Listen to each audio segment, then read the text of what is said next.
Assalamualaikum warahmatullahi wabarakatuh. Guys, kembali lagi bersama saya, orang lembur dari negeri Antah Berantah. Kita ada di pelosok negeri yang lumayan indah ya. Sempat saya berhenti dulu pinggir jalan biar nyaman, gak diganggu orang. Biasanya kalau kita baca berita-berita begini kan suka ada yang lewat belakang atau apa. Kalau ini kan bisa aja yang lewat macan, singa, buaya gitu kan. Kita nggak tahu juga. Ya, tapi setidaknya ada alarm di depan yang selalu mantau. Guys, ini ada berita unik dari cnbc.com. Ibu Sri Mulyani komentar nih. Ibu Sri Mulyani was-was banyak orang RI menua tapi masih miskin. Ya, yang orang RI menua tapi masih miskin. Kita bacain beritanya ya. Ya susah juga ya antara orang kaya, orang miskin gitu kan. Orang kaya yang tua juga ada, orang miskin yang tua juga ada gitu. RI menua. Ini Menteri Keuangan Sri Mulyani Indrawati mulai mengkhawatirkan masyarakat Indonesia belum bisa mencapai kemakmuran saat merayakan 100 tahun kemerdekaan pada 2045. Gimana makmur gitu kan. Padahal pada masa itu jumlah populasi akan meledak menjadi 350 juta. Dan saat ini sekitar 270 juta. Kekhawatiran ini Sri Mulyani sampaikan karena saat ini demografi dari total populasi Indonesia mayoritas adalah golongan muda dengan usia berkisar 20-an tahun. Dengan begitu saat memasuki 2045 jumlah populasi yang meledak ini akan semakin menua dan menjadi mayoritas. Oh, berarti dari sekarang masih banyak anak muda, ntar 20 tahun lagi udah banyak yang tua gitu ya. Iya memang begitu sih hitungannya kan, umurnya mungkin 40 sampai 50 tahun gitu ya.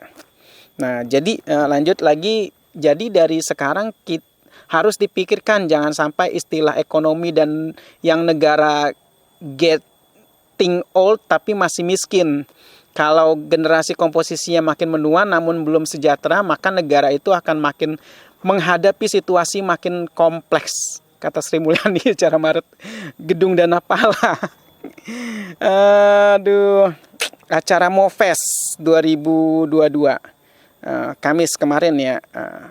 Bukan hari ini. Jika jumlah populasi ini maupun komposisi demografinya tidak difikirkan dengan matang sejak saat ini untuk mendorong kemakmuran masyarakat, maka dia memastikan Indonesia akan kewalahan dari segala aspek, khususnya besarnya biaya untuk kesehatan.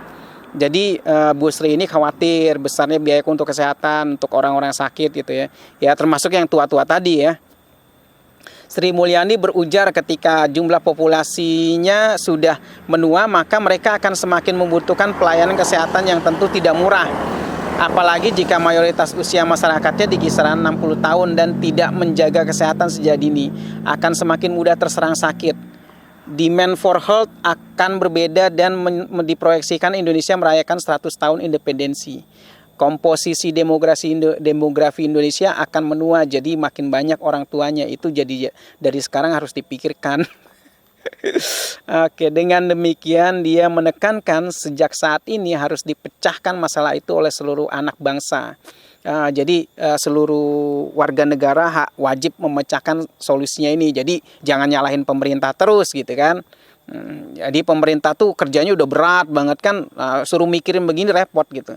Jadi bareng-bareng lah mikirin gitu gimana caranya orang-orang tua nanti di tahun 2045 tuh nggak banyak sakit gitu kan. Banyak negara yang sudah merdeka lebih dari 100 tahun juga banyak yang mencapai suatu kemajuan. Jadi kalau udah 100 tahun merdeka banyak mencapai kemajuan gitu kan. Tapi ada juga yang jalan di tempat, ada juga yang setback. Maka kita bicara Indonesia 2045, 100 tahun merdeka, kita tidak boleh taken for granted future. Bahasa Inggrisnya kalau salah tolong dibetulin ya. Nanti komen di bawah ya. Soalnya jangan kayak bahasa Inggris yang itu gitu kan. Taken for granted future akan menjadi bahasanya apa nih? Destiny yang fix, lebih bagus dari sekarang, itu nggak benar, ucap Sri Mulyani. Nah, mungkin Ibu Sri ini paham kali ya dia, atau mungkin dia itu menginginkan rakyat Indonesia tuh besok tuh makmur. Ini tujuannya bagus banget gitu. Nah, bayangkan aja, mungkin bisa jadi harta-harta yang dimiliki orang kaya yang jumlahnya 1% itu menguasai kekayaan seluruh orang 99%-nya, mungkin bisa dibagi-bagi nanti ya. Mungkin itu kan tujuan mulia nanti.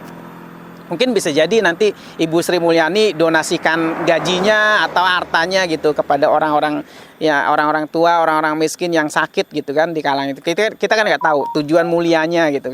Kita apresiasi baik lah niat beliau ini kan. Mengkhawatirkan dalam artian adalah mengkhawatirkan Indonesia ini nanti 20 tahun kemudian banyak yang tua, banyak yang sakit, udah gitu banyak yang miskin lagi kan. Nah, mungkin beliau punya tips dan trik untuk menjalankan roda pemerintahan atau mengelola keuangan yang baik gitu. Nanti mungkin bisa jadi orang-orang miskin yang di Indonesia ini yang hidupnya di bawah garis kemiskinan bisa tanya mungkin ya nanti sama Bu Sri, apa sih tips dan triknya untuk menjadi kaya nanti di tahun 2045 ya. Kawan-kawan, kalau yang pengen tawa bisa komen, pengen marah bisa komen juga, atau yang cuma kasih jempol juga boleh, nggak apa-apa gitu kan. Kalau mau ngasih jempol terbalik juga nggak apa-apa, nggak ada masalah gitu kan. Terus kalau ada buzzer komen itu nggak usah ditanggepin lah, kasihan mereka kan cuma menunaikan tugasnya aja, sekali komen gitu kan, kan menunaikan tugasnya, terus kita komen balik dia nggak mungkin bales, jadi abaikan aja gitu ya. Baik teman-teman, sekian dulu dari saya, orang lembur dari negeri antah berantah. Baik, wassalamualaikum warahmatullahi wabarakatuh.